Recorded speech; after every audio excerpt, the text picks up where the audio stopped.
Hey, ESGN Nation, and welcome back to another NCAA Football 14 Stanford Cardinals Online Dynasty, episode 13, as we're doing a quick overview of the season so far here. As you take a look here at the season stats with Harold, and for the season so far for him, as we ended the regular season with Florida, 2,964 passing yards. Also had 30 touchdowns and 17 interceptions, or 36, 36 actually had. 856 yards rushing, 11 rushing touchdowns for Finner. Harold had, of course, had 3. He had 98 yards for the season, and there you see the rest of the numbers there for us. Now, this is our first year as the head coach with Coach TJ Bonds. As if you don't know from this series, this is his school that he went to back in the day, back on the actually on the first channel.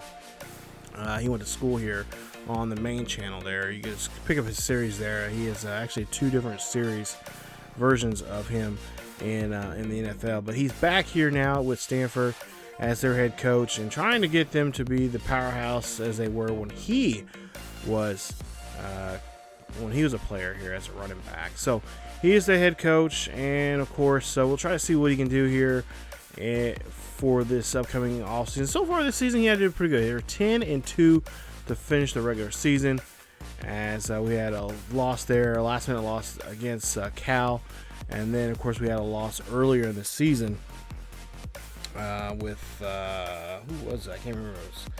I want to say it was Arizona or something like that we had trouble with early on there. UCLA. That was the other. It was another California school there. So, we had those 2 losses. They were close losses, so we can't be too hard on ourselves. We lost by 6 in both of those games. I think the game that was really tough was probably that California game where we I really thought we had the ball tipped away from him, but apparently he caught it, was up and caught it, whatever. Don't want to get into that too much again, but for the most part here, I think we did a great job. Gant, your top guy in sacks and in tackles for loss there, so he's having a great year. Really, truly, this team is something unique and special. I just wish we could play a lot more. We could play 7-minute quarters instead of 5-minute quarters. That's something I've been talking to Steve about, possibly. For next season, because really I feel like 5-minute quarters you really can't do too much in that time frame there, but we'll see. I've been talking to him about it and whatnot. He hasn't really said too much about it, but we are going to continue the series. I was going to stop the series after we got done with the first season, but with now how I have changed my play style of how I have to do things, for the most part here, I'm comfortable with it for the time being. As for with the team overall, I'm really impressed with this team. I do see a couple of guys that could be, could move on to the next, part of their career, which is the NFL, being part of our franchise on that one there with Philadelphia. And, for the most part, it's just, I think it's really cool to see how this team has developed and see how well recruiting-wise we've done. I don't think in this video I show a little bit of the recruiting here, but for the most part here, we'll probably talk about that maybe in the next episode here. I can't remember exactly what's in this one here. It's been quite a while since I've seen some of this footage here. But take a look at the special team numbers there, punt returns, and so on and so forth there. For the most part, I'm really happy for us. We're in the top 10 in the country right now. Take a look at the games there from just a week ago. Air Force beat Texas 28-7, and then Lovelady Lions beat Washington State 35-3. Now, both of those two have a game coming up here in next week, or I should say this upcoming week that we'll be playing in week 14. We have a bye week, or we have another bye week, or actually 2 bye weeks, because we're actually technically done for the season. So I don't know exactly where we're going to be sitting at when it comes to the Pac-12 North division, because a lot of the teams there in the Pac-12 North still have games. Of course, Cal was on our heels there. They beat us, so they have the tiebreaker, if I'm not mistaken. So they still have games against BYU, and I can't remember who the other school was that they had, but yeah, they pretty much have us there in that position. So are we playing for a Pac-12 championship? I don't know. Take a look at the BCS rankings here. This is the computer spit out here for numbers wise. Air Force at number 1, Duke at number 2, Lovely Lions at number 3, Penn State at number 4, Navy at number 5, and there you see us at number 7, as we were at number 12 last week in the BCS polling there. So, a tough uphill battle. We had a great season. I really have to say for myself, even with the way how Steve and Taylor has this set up with 5-minute quarters like that. I was really impressed. At first, I wasn't for sure if we were going to be a team that's going to be 6-6, or I was thinking almost 0-12, just the way sometimes the game how we play. But once I figured out how we were, what things we could do, and limited in what the limitations were for Harold, which Harold's not a great passer in deep. He is not at all. So he is definitely going to be, someone that we won't be throwing too many deep passes with. But his short game, and of course his running, I think we need to utilize him a lot more in running there. Let's take a look at the Pac-12 North. There you see us at number 1 right now for the time being. Cal 8-2, 5-2 right now overall. But if they get that BYU game and get defeated, win that BYU game, then they'll be tied with us conference-wise. And of course, they'll have the tiebreaker. As for the South, you got New Mexico State, Arizona, USC, Arizona State, Colorado, UNLV, and UCLA as your bottom feeders there in the South. Now, that means UCLA and whoever's in the bottom of the North will, of course, move on, and they will go to the Mountain West. And then whoever the two in the Mountain West are, they'll have to go to they'll come up to the Pac-12. So that's how we're doing regulation, at least in this series. I'm kind of doing the same thing in my Highland Scotties series once we get into season 5 there. But that's how we're going to, at least that's how I told Steve how I want to do it for the Pac-12 there, as I'm he's the overall commissioner of the whole franchise, of the whole dynasty. But for the Pac-12, that's how I want to do it. Here's the Big 12 there. You see Air Force at number 1, Texas, Oklahoma, Kansas, Marshall, TCU, Oklahoma State, West Virginia, Iowa State, and Baylor.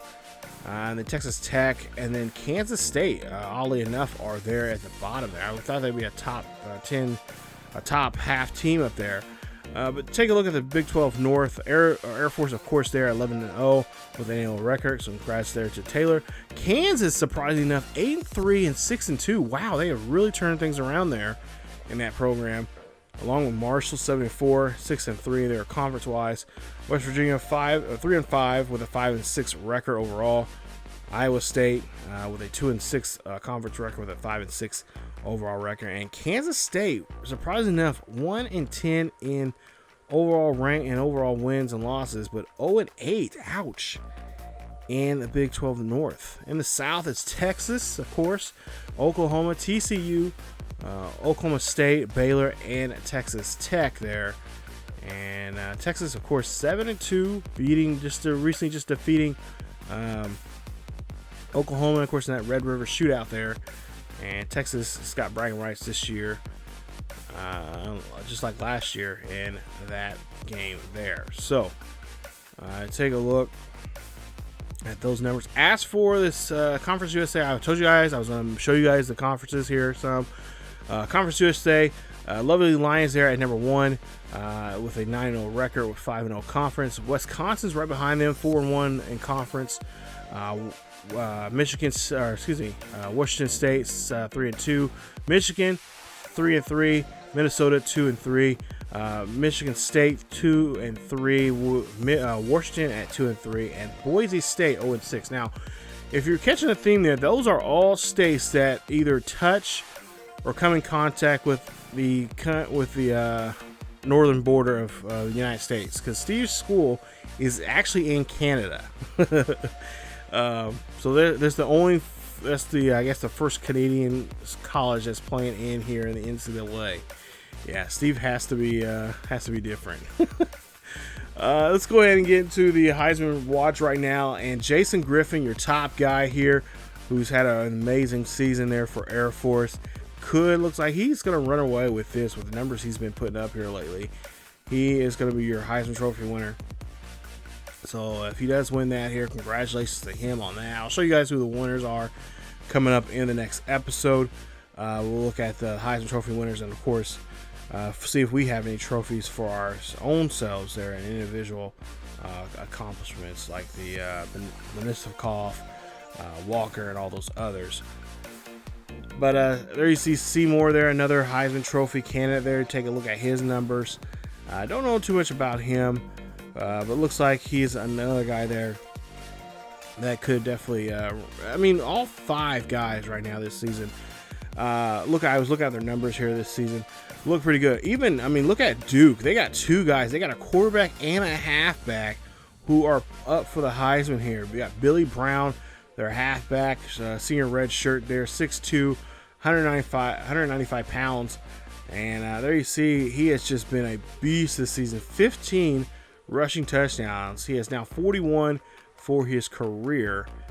And he is definitely showing he is a monster. Frank Murick, he's another guy I've seen quite often. I've seen in winning weekly awards like this, and he has definitely got a great arm here. He is definitely going to be a guy that could be a top top 10, somewhere in the top 10 there in that next draft that we have coming up here in Madden. He's got some pretty good numbers there, and what I've seen from game to game, he's pretty impressive there. So big ups to him. And then of course you got Harrison there for Texas, Maurice Harrison. There you see the numbers he's put up so far here. This year, his biggest year yet, 34 touchdowns compared to his first 2 years there, as he is the new starter there for Texas. 16 interceptions this season, but he's starting to shape up and looking good here right now. That was just last year. His numbers were. He has 28 now for this season. So not a little downfall from last year. Of course, there's more film on him now compared to that year that he started there for them. But things could change. Take a look at the bowl predictions, and we'll see exactly where we're at here in just a bit. But take a look at some of the other big known bowls here, and we'll see. Fiesta Bowl. It's going to be Loveland Lions. If the season would end today, of course. Loveland Lions taking on Alabama, number 6 Alabama. So number 3 Loveland Lions taking on Alabama. Number 3 Loveland Lions taking on number 6 Alabama Crimson Tide. There you see us for the Orange Bowl. It's going to be Penn State. Wow, up against them. That's going to be very interesting there to see that game. As we have not played, we played Penn State this year. It was 28-16 in week 3. So we could have a week 3 matchup there in that one. Of course, Air Force versus Duke, number 1 versus number 2 for Taylor there coming up. If the season, of course, would have to end today for that to happen. So take a look here at team news, and there you see the latest in recruitment. AJ Palmer has committed to BYU, so congrats to him. Tucker Wynn, one of the quarterbacks, last minute guys we had on board there, has committed to the Lovely Lions. So both Taylor and Steve have now taken I believe a halfback and a quarterback now from me. But that's cool. I stole one from Taylor. That's it is what it is. Air Force, no news on them. No, nothing yet there. But of course, like I said, Tucker Wynn there, 77 overall QB, has committed to the Lovelady Lions. So big ups to him. I don't know if we'll see him down the line there. At some point here, I think we've kind of decided when we're gonna. I don't think it's next season. I think it's the third season when I'm more comfortable in this. We'll be playing each other non-conference games wise. So we'll see how that goes. But take a look and see what our recruiting board looks like right now. Michael Baker, who is we're in second place right now in his sweepstakes. We're just 1,480 points away trying to recruit him. Aaron Thomas has locked us out, so we're going to quit talking to him. Ben Washington, of course, he's up there. And kind of Andrew Barber there, another wide receiver that's going to try to help us out. And then, of course, we got some other guys there. We're just in an earshot or two from, or just, you know, a game or so from playing and making that decision, for them making that decision if they're going to play for us or not. So we're just, all right now we're doing is just waiting to see how things come about. But there you see the two guys that are not going to be on our board anymore. And of course, there's the guys that have already on our board as is. And we'll just try to see how things go here. Got some pretty good, decent guys coming in here for some depth for next year. We shouldn't be losing too many people coming up next season. I got to see, make sure that I'm correct on that. But for the most part, I don't think we're losing too many people. Here are four recruits that are going to be coming in on this bye week. They're going to be talking to us. And then here's some of the other recruits that have already visited us already. Of course, Palmer is supposed to be visiting us this week. But doesn't look like that's going to happen now since he is now a part of BYU. And there you see some of the guys that we're in battle with. Like I said, that Aaron Thomas, we're not going to no longer be dealing with him. But Michael Baker and Ben Washington, we're going to try to sign here very, very quickly if possible. So let's go ahead and get into the week 15. Like I said, there is week 15. And the only person who's going to be playing this week is going to be Mr. Lovelady there. So Lovelady Lions will be in action against Washington in that one.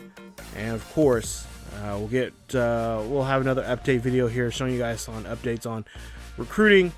And of course, who is, just signings. And also, of course, the Heisman Trophy and the conference playoffs there. We'll see if we're in a conference championship game. I don't know if we are or not. I hope we are, because I have not seen the newest standings yet. But if BYU happen to beat Cal, I will buy them whatever they want. I mean, seriously, like, just beat them, because then that's another loss on them on conference wise, and that puts me up a win on them, and that's gonna be so nice. So we'll see if that happens. We'll find out. I have to check and see coming up for you guys in the next episode. But that's it for this episode of the Stanford Cardinal online dynasty here on NCAA Football 14. If you guys enjoyed today's episode, please leave a like. Don't forget to subscribe to the channel if you happen to be new. Let's try to get 50 likes for the video here today. Also, hit that bell notification so you guys can be notified of this series or any other series here on the channel. Follow us on Facebook, Twitter, and Discord. The links are down below in the description. Check us out there for the latest news and events on here on ESGN Plus LP. So, that's it for this episode. Stay tuned for more. We're getting close to the nitty-gritty, y'all guys. Getting close to the conference games and, of course, the bowl season coming up here very soon here on the channel. Thank you guys for watching. As always, keep yourselves healthy, wear a mask, and I will see you guys next time.